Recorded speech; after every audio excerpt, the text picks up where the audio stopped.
So I thought, how hard could self-publishing be? Yeah.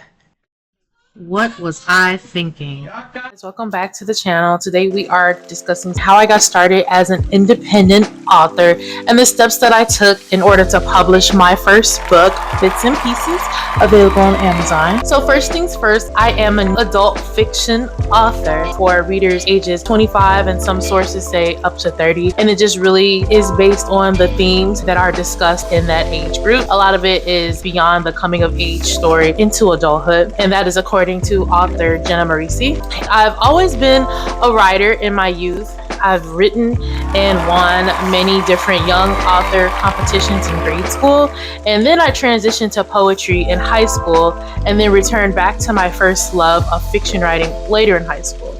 And a lot of times my writing things were random, whatever came to mind or whatever the assignment was, until my final undergrad semester. It was just me, my notebook, and a long, arduous ride from Chicago to Joliet. But like I said, I was an undergrad and I was juggling classes and life. It was my final semester before graduation. It was very draining, and one of the ways that I just coped with such a long commute to Joliet was scribbling in my notebook. That entire endeavor was purely emotionally draining, and at first it was just a lot of random thoughts and stories, whatever came to mind. And over time I realized that a lot of these scribbles had themes and the potential to display a lot of deeper emotions, and all of these fragments eventually started to form a bigger picture, and I realized that these stories could definitely become something more. So just on a random day, I'm talking to my friend, telling her about all of my scribbles, and she told me we have a mutual friend that is an editor and she was in our workout class. So I reached out to her, and come to find out, not only is this other friend an editor, but she is also a published author of 2 books.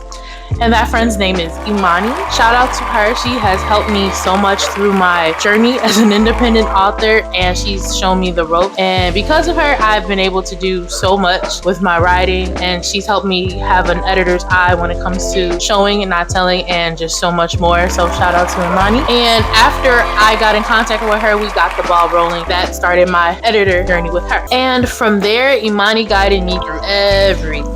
And the big part that she played in was developmental edits, and that's where she focused on structure, flow, and character growth, all of the big picture things.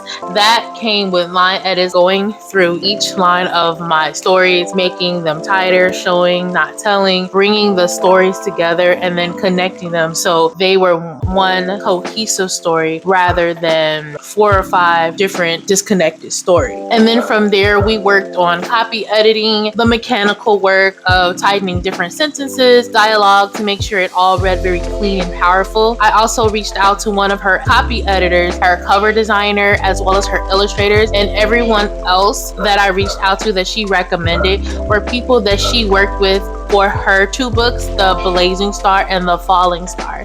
And since then, she has written many more works, so be sure to check her out. Her books are so awesome. She's a young adult author. When it came to figuring out how I wanted my main character, Raven, to look like, I thought about everything down to the color she wore, what type of symbols or images she would have on her clothes for the cover, and even her facial expression. Everything meant something. And I browsed through Pinterest for inspiration, and I used a few images of different Black women as a springboard and used that to help my illustrator create an image of Raven that I wanted on the cover of my book. From there, I reached out to the cover designer who helped design where the image of Raven, the copyright information, and the title of my book, and how they will all be laid out on the cover of the ebook. From there, I also learned how to format and upload everything through Amazon KDP, and that's where my book is located on Amazon. And if you search Bits and Pieces, you should be able to see this image, and that is my book. Feel free to buy it, $5. And from there, of uploading the manuscript to Amazon, she showed me how to pick trim sizes, pricing, and understand keywords, listing and categories as well. Then came one of the fun parts, which was marketing. And if you follow my author Instagram, I created a catalog of reels acting out different scenarios that played out in my book, from office drama to relatable relationship issues. And it was fun. It was definitely trial and error, but it was a good time overall. And that was the process of my journey as an independent author. And it still continues as I continue to write my second book. The title is still pending, and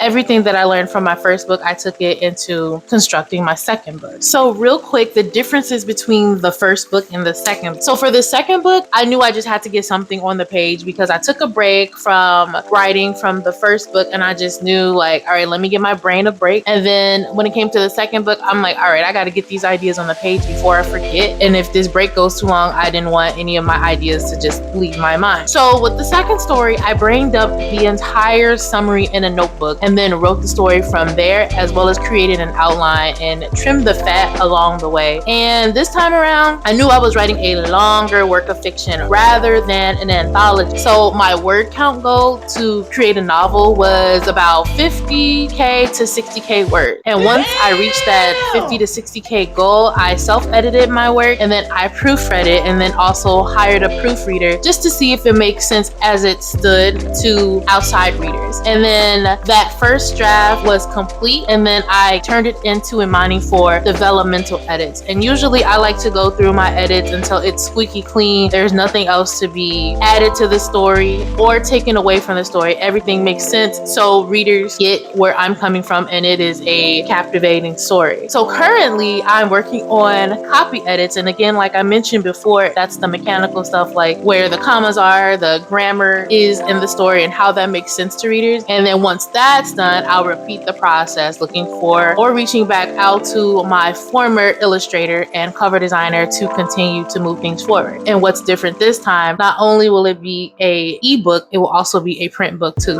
which also comes with another set of tasks to complete. So because I'm sitting on about 60K words, the process is much longer, and it's a labor of love, if you will. And it is indeed labor, but honestly, it's really fun because I love writing, and it's just so rewarding to create new worlds just from my imagination.